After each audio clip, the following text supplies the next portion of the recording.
안녕하십니까, 이현군입니다. 이번 시간에는 고지도와 함께하는 한강 여행이란 주제로 조선시대의 지도를 가지고 한강을 살펴보도록 하겠습니다.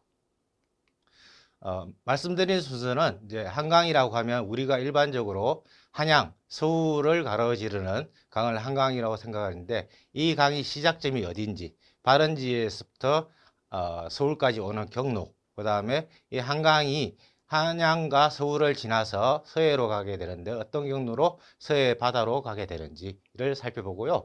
발원지에서 바다까지 살펴본 다음에 한양의 남쪽, 그러니까 지금 현재 서울특별시에 해당하는 광나루에서 양화진까지 나루터들을 하나하나 살펴보도록 하겠습니다. 첫 번째, 발원지입니다. 발원지라고 하면 두 군데가 될 수 있죠. 지금은 이제 한강이라고, 서울에서는 한강이라고 부르지만 강원도라든지 충청도에서는 북한강과 남한강이 별도의 강이 있어서 그 두 개의 강이 합쳐져서 이제 양수리에서 합쳐져서 서울로 오게 되는 겁니다. 그러면 전체적으로 북한강의 발원지와 남한강의 발원지를 살피기 위해서는 이 양쪽의 물이 어디에서 시작되는지를 살펴보고자 합니다. 대동여지도에서 보면 목판이라서 쪼개져 있기 때문에 하나의 지도로 보기 위해서는 대동여지 전도를 통해서 봅니다. 대동여지도의 축약본이 대동여지 전도라고 보시면 되고요. 여기 보시면 동쪽에서 이제 발원을 하게 되는데요. 여기 원 이쪽에 보면 여기가 북한강의 발원지입니다. 여기에 강원도의 해양이라는 지역이고요. 여기 보면 금강산이 있습니다. 금강산의 서북쪽에 있는 해양이라는 곳에서 발원을 하는데요. 여기 보시면 해양 북쪽으로 철령이란 고개가 있고 이렇게 산줄기가 이렇게 연결이 되는 것을 볼 수 있습니다. 그러니까 해양과 금강산이라고 했을 때 북한강은 현재 휴전선 북쪽에서 시작되는 것을 알 수 있고요. 남한 쪽에서는, 남한강 쪽에서는 여기가 오대산이에요. 오대산이고 요 아래쪽이 태백산입니다. 흔히 이야기하는 이 산줄기가 백두대간이라는 산줄기고요. 그러면 해양 쪽에서 이렇게 두 물을 따라서 이렇게 서남쪽으로 가게 되고요. 여기서 강원도 쪽에서 이렇게 서북쪽으로 이렇게 물줄기가 이제 연결이 됩니다. 그러면 저 북한강과 남한강이 여기에서 합류가 되죠. 여기를 흔히 이야기하는 양수리라고 이야기를 하는 것이고요. 그 다음에 양수리에서 합류한 다음에는 여기 노란 부분이 한양도성 부분입니다. 한양도성의 남쪽, 현재 서울특별시의 가운데를 지나서 이렇게 서해로 가게 되는데요. 여기에 파란색이 있는 이 부분에서 또 다른 강을 만납니다. 이 강이 임진강입니다. 한강이 임진강과 만나서 서해 바다로 해서 강화도 북쪽에서 이제 서해 바다로 합류가 되는 것이죠. 이런 경로가 있는데요. 그러면 하나하나 지도를 통해서 살펴보면 여기에 강원도의 해양이라는 지역이 있고요. 그 북쪽에 고개가 칠령입니다. 이 칠령이 조선시대의 강원도와 함경도의 경계가 이 칠령입니다. 동북 지역, 두만강 지역을 가게 되면 여기에 칠령 고개를 지나야 되고요. 여기가 이제 북한강의 발원지 시작점이기 때문에 이 산줄기가 한북정맥이라는 산줄기고요. 한북정맥이니까 이 산줄기가 어디로 연결되냐면 한양 북쪽에 도봉산, 삼각산으로 연결되는 거죠. 그 남쪽의 물들이 전부 한강으로 들어간다고 생각을 하시면 되겠습니다. 그 다음에 여기 보시면 여기 북쪽이 이제 해양이고요. 여기에 금강산이 있습니다. 금강산의 서쪽의 물들이 전부 이 북한강으로 들어가고요. 금강산의 동쪽 지역의 물들은 동해 바다로 들어가게 되는 거죠. 해양 쪽에서 칠령에서 한북정맥 남쪽에서 내려온 물이 이렇게 주류가 형성되는 것을 알 수 있습니다. 이렇게 하천을 표시를 했고요. 이 하천이 쭉 연결이 되면 이제 이렇게 물이 내려오지 않습니까? 해양 금강산 서쪽에서 물이 내려와서 이렇게 쭉 내려오는데 여기에 있는 북한강 유역의 큰 도시가 춘천입니다. 춘천 앞을 소양강으로 부르는데요. 강의 발원지부터 바다까지 강이 연결되는데 중간중간의 지역에 따라서 동일한 물줄기도 지역명을 다르게 붙이는 겁니다. 그러니까 소양강은 북한강의 일부가 소양강이 되는 거죠. 북한강 유역에서 춘천 앞쪽을 소양강이라고 부르는 거고요. 이 소양강을 지나서 이제 경기도 가평을 지납니다. 가평을 지나서 이렇게 물이 흘러서 여기에 양수리, 두물머리로 오게 되는 거고요.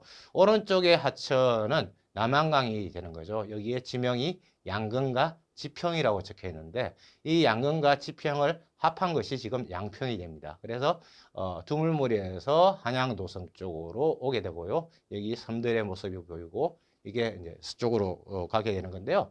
그러면 북한강의 발원지를 봤으니까 이제 남한강의 발원지를 봐야겠죠.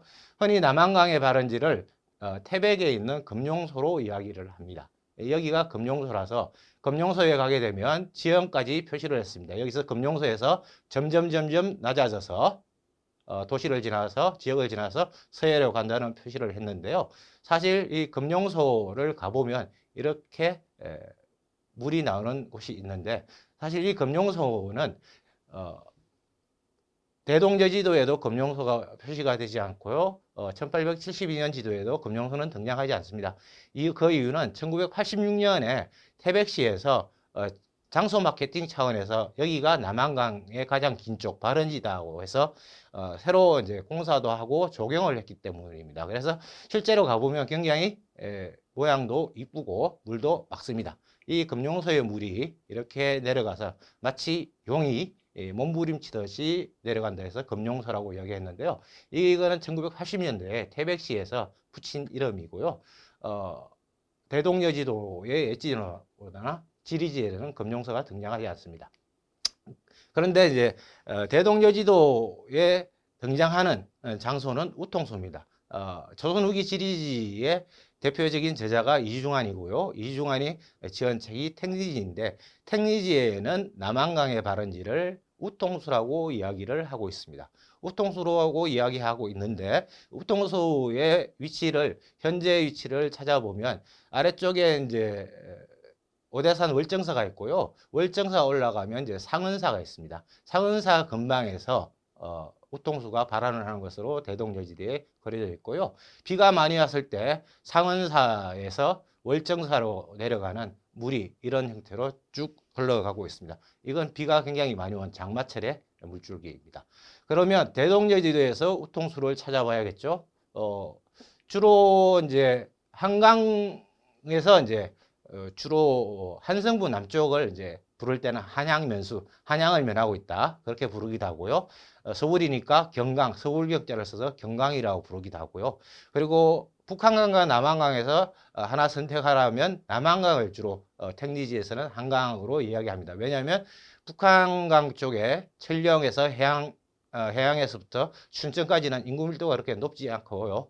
그리고 이제 주류가 큰 물이 주로 많은 도시들이 있는 쪽이 남한강이기 때문에 북한강, 남한강 중에서 한강으로 칠 때는 남한강을 이야기하고요. 서울 부분은 이제 경강으로 이야기하는데 남한강의 발원지를 보면 여기 있는 동해안의 도시가 강릉이고요. 강릉에서 이렇게 군현명이 강릉이 표시됐고 이렇게 이제 엣지도에서는 길을 직선으로 표시하고 있는데 요 산줄기가 백두대간이지 않습니까? 그래서 요 백두대간 사이에 대관령이 있고요. 여기 이제 역명을 그렸는데 진부, 대화 이런 역을 지나서 이제 관동대로로 가서 대관령 동쪽으로 연결되는 도로를 표시를 했고요. 여기 보면 이제 메밀꽃 필 무렵에 나오는 봉평이라든지 대하 이런 지명들이 등장을 하고 있습니다. 여기서 이제 진부에서 지나서 이제 북쪽으로 가다 보면 이제 여기 길 이름을 월정가라고 적어놨습니다. 월정사로 들어가는 길이죠. 이 길이 옛날에 지금이 아니라 과거에 영동고속도로가 이 길이었는데 여기 올라오면 월정사가 있고 올라가다 보면 상은암이 있습니다. 상은암이 있고요. 그 옆에 뭐라고 적냐면 사고라고 적혀 있어요. 역사사자 창고. 그러니까 조선왕조실록을 보관하는 오대산 사고가 있고 월정사에서 상은암 가는 길에 상은암 뒤에 보면 이제 오대산이 이렇게 표시가 되어 있고요. 그 옆에 물줄기가 있는데 이게 우통수입니다. 이 우통수에서 발원하는 걸로 대동 여지도나 택리지에서는 이야기를 하고 있고요. 이 물이 이제 남쪽으로 가게 되는 거죠.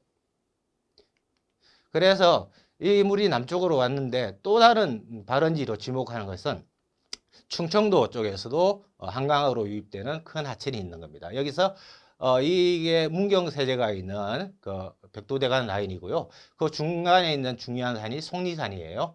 속리산의 가장 높은 곳이 문장대인데 문장대에서 북쪽으로 문장대 쪽에서 바르는 하천이 북쪽으로 이제 가게 됩니다. 그래서 이제 우통수에서 나온 물과 합류를 하게 되는 거죠. 그래서 이 지도에서 보시면 동쪽에서 상원사에서 나온 우통수가 단양이라든지 제천의 남쪽을 지나서 이렇게 남한강이 흘러가고 있고요. 또 다른 물줄기가 여기 하나 보입니다. 충주가 있고요. 달천이라고 적혀 있습니다. 달천의 물이 어디냐면 속리산에서 나온 물이 충주 쪽으로 와서 우통수의 물과 합류가 되는 거고요. 우통수에서 만난 물과 달천, 속리산에 나온 물이 합류를 해서 이제 서북 쪽으로 흘러서 한양 쪽으로 가게 되는 거예요. 그래서 충주의 유명한 나루트가 목계 나루트가 남한강의 주요한 나루트가 되고요. 충주가 충청도의 중심이니까 충청도 지역과 문경세제만 넘으면 경상도가 되니까 경상도의 중요한 세곡들이 여기 가흥창에 모이게 됩니다. 그래서 옛날에 수운이 있을 때는 충주가 아주 큰 도시가 되는 거죠. 가흥창의 창고가 여기 조창이라고 되어 있는데 세금을 모으는 창고가 이렇게 있고요. 여기서 배를 싣고 배에 싣고 한양으로 가게 되는 거고요.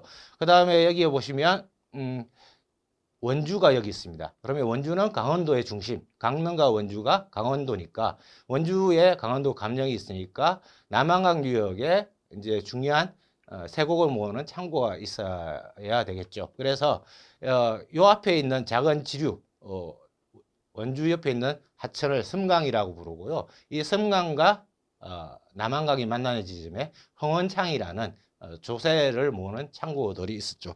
이렇게 해서 서북 쪽으로 해서 한양으로 가게 되는 겁니다. 오게 되면 결국은 이제 두물머리로 오게 되는 거죠. 두물머리에서 두물이 만나니까 두물머리라고 부르게 되는 거죠. 그래서 두물머리에서 만난 한강은 서해로 가게 되는 거죠. 그래서 이제 두 번째로 볼 것은 바다로 연결되는 한강 부분입니다. 이렇게 두물머리에서 만난 한강이 이렇게 서쪽으로 올라가면 여기 섬이 보이는데 이 섬이 잠실이고요. 이 섬 옆에는 저자도라는 섬이 있었고요. 서쪽에는 여의도가 있고 또 서쪽으로 가면 난지도가 이렇게 있는 구조입니다. 그러면 이 섬들은 한강으로 유입되는 작은 하천과 한강 주류가 만나는 지점은 물속이 느려지니까 퇴적이 돼서 생긴 섬들이 되는 거고요. 서쪽으로 난지도를 지나면 이제 이렇게 서해 바다로 가게 되는 건데요. 여기 다시 말씀을 드리면 북한강에서 가평이 나오고 남한강에 양근과 지평이 맞아서 한강이라고 하는데 한강을 크게 볼 수도 있지만 아주 작게 봤을 때는 한남대교 근방을 한강진으로 보기도 합니다. 목멱산 아래를 지나서 가게 되면 이제 한성부를 벗어나게 되면 여기에 김포, 통진이 있습니다. 통진에 있는 산성이 문수산성이고요. 그리고 이쪽에 보면 민진강 유역을 보면 연천 쪽에 이렇게 하천이 연천 아래에 하천이 흐르는데요. 이건 한탄강이고요. 여기에 마전 옆으로 흐릅니다. 이게 임진강이에요. 한탄강과 임진강이 합류돼서 서해로 가게 됩니다. 그래서 한강이랑 만나게 되고 이 북쪽 지역에 있는 큰 도시는 개성이고요. 두 물이 만나니까 임진강 유역과 한강 유역이 만나니까 교화라고 만날 교자 물하자 교화라는 지명이 등장을 하는데 조선시대에는 독립된 군인이었는데 지금 파주가 되는 거고요. 파주에 속한 곳이고요. 교화 신도시 할 때 그 교화가 두 물이 만나는 지점이라서 그렇게 붙인 거고요. 여기 서해 쪽으로 가면 교동이 있습니다. 강화도 교동도인데요. 강화군 교동도인데 조선시대는 강화와 여기 강화가 있고 교동이 별도의 군현이었습니다. 여기 뭐라고 적혀 있냐면 물숫자가 그려지고 영이라고 적혀 있었어요. 수영, 수군영이 있었다는 겁니다. 지금은 휴전선이 있어서 여기가 민간인 통제구역, 민통선 이북 지역이어서 우리가 그 생각을 못 하는데 사실 여기가 항해도와 경상도와 경상도 아니라 경기도와 항해도가 만나는 지점이니까 여기가 길목이 되는 거죠. 그래서 여기에 수군영이 존재를 했던 겁니다. 그렇게 수군영이 여기에 존재했으면 좀 더 대동여지도를 통해서 보면 여기 교화가 되고요. 이 부분이 한강이 되죠. 김포가 됩니다. 김포를 지나서 통진을 가게 되고 통진에 문수산성이 되고 그러면 여기에 보면 강화도가 되죠. 그러면 이 북쪽이 개성이니까 여기서 물이 만나는 거고 강화와 김포의 통진 이 사이에 물이 흘러내리는 거니까 병인양요라든지 신민양요 할 때 서양 세력들이 이 물길을 통해서 들어오게 된 거죠. 그래서 여기를 소금물이라고 해서 염하라고 부르기도 하고, 여기에 이제 초지진부터 해서 광성보, 갑곶진 같은 여러 군사시설들이 있고요. 이 강 건너에는 통진부의 문수산성이 이렇게 표시된 걸 확인할 수 있습니다. 문수산성을 지나서 오게 되면 이제 행주산성이 되는 거고요. 행주산성을 지나면 양화진이 되는 거죠. 이렇게 보면 그 북쪽을 연결해서 보시면 여기가 강화도입니다. 그러면 아까 물들은 이렇게, 한강은 이렇게 오게 되는 거고요. 타주가 여기 지점이고 여기는 임진강이고요. 임진강을 건너면 있는 동네가 장단이에요. 우리가 흔히 장단콩이라고 이야기하는 그 장단 지역이 있고, 장단의 서쪽에 있는 큰 도시가 개성이고요. 개성에 보면 이제 우리가 고려 말 조선 건국 이야기 나올 때 보면, 역성혁명 이야기 나올 때 보면 그 조선에 합류하라고 설득할 때 이런들 어떠하리 저런들 어떠하리 만수산 드렁치기 뭐 할 때 그 만수산이 실제로 있는 산이에요. 개성의 외곽에 있는 산이고, 고려에 대한 충성심을 갖고 계속 조선에 합류하지 않는 신하들이 숨은 곳이 두문동이에요. 그러니까 만수산에 있는 개성 외곽에 있는 골조리가 두문동이어서 두문불출이란 이야기가 나왔고요. 그 다음에 여기 보시면 두문동, 만수동, 만수산 옆에 보면 병난도가 있습니다. 그러니까 개성의 무역항이 병난도가 되는 것이고요. 병난도가 있는 이 강이 예성강이 되는 거죠. 그러니까 여기에서는 임진강과 한강이 만나고, 다시 강화북쪽에서는 임진강, 한강, 그 다음에 예성강이 만나니까 강화북쪽 이 일대 통진 부근 여기를 강의 할아버지라고 해서 조광이라고 부릅니다. 강의 뿌리 같은 존재인 거죠.